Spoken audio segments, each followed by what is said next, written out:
తిరుమల తిరుపతి దేవస్థానం ప్రస్తుత chairman YV Subbareddy పదవీకాలం August నెలతో పూర్తి కావస్తోంది. ఈ తరుణంలో ఇచ్చిన మాటికి నమ్మిన సిద్ధాంతం కొరకు నిక్కచ్చిగా నిలబడే సుదీర్ఘ రాజకీయ అనుభవంతో తీసుకున్న పదవికి వన్నె తెచ్చే నెల్లూరు జిల్లా పెద్దయిన మేకపాటి రాజమోహన్రెడ్డికి టీటీడీ చైర్మన్ పదవి దాదాపు ఖాయమనే సర్వత్రా చర్చ జరుగుతోంది. నాడు దివంగత ముఖ్యమంత్రి రాజశేఖర రెడ్డి అకాల మరణం తరువాత జగన్మోహన్ రెడ్డికి తోడుగా మేకపాటి రాజమోహన్రెడ్డి నిలబడ్డారు. వెనుకబడిన ఉదయగిరి, ఆత్మకూరు నియోజకవర్గ విద్యాదాతగా, నెల్లూరు, నరసరావుపేట ఎంపీగా, ఆయా ప్రాంతాలలో అభివృద్ధి ప్రదాతగా తన రాజకీయ చరిత్రలో మచ్చలేని నాయకునిగా నిలిచారు. తన వారసులను రాజకీయంలో అదే రీతిలో ముందుకు కొనసాగిస్తున్నారు.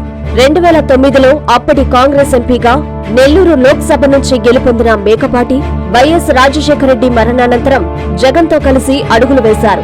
వైసీపీ ఏర్పాటులో కీలక పాత్ర పోషించారు. ఈ నేపథ్యంలో 2011లో కాంగ్రెస్ కి రాజీనామా చేసి 2012లో జరిగిన నెల్లూరు లోక్సభ ఉప ఎన్నికల్లో వైసీపీ ఎంపీగా గెలుపొంది జగన్తో కలిసి పార్లమెంటులో అడుగుపెట్టారు.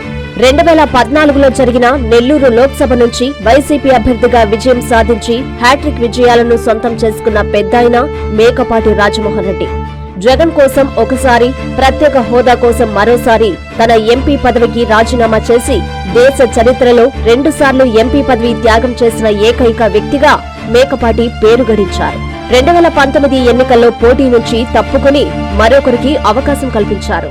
ఆ సమయంలో వైసీపీ అధికారంలోకి వస్తే టీటీడీ చైర్మన్ పదవి పెద్దాయనకు ఇస్తామని జగన్ మాట ఇచ్చారు. తన కోసం ఏ త్యాగానికైనా వెనుకాడగా కష్టకాలంలో ఉన్నప్పుడు వెన్నంటి ఉన్న రాజమోహన్ రెడ్డిని గౌరవించాలని, అదేవిధంగా తన స్నేహితుడు దివంగత మంత్రి మేకపాటి గౌతమ్ రెడ్డి ఆకాంక్ష నెరవేర్చేలా కూడా ముఖ్యమంత్రి జగన్మోహన్ రెడ్డి భావిస్తున్నట్లు విశ్వసనీయ సమాచారం.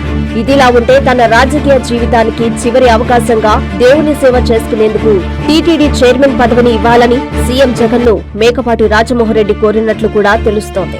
ఈ నేపథ్యంలో సీఎం జగన్ మాటకు తిరుగులేదని, మేకపాటి రాజమోహన్ రెడ్డి టీటీడీ చైర్మన్ అవ్వడం దాదాపు ఖాయమేనని మేకపాటి అభిమానులు భావిస్తున్నారు.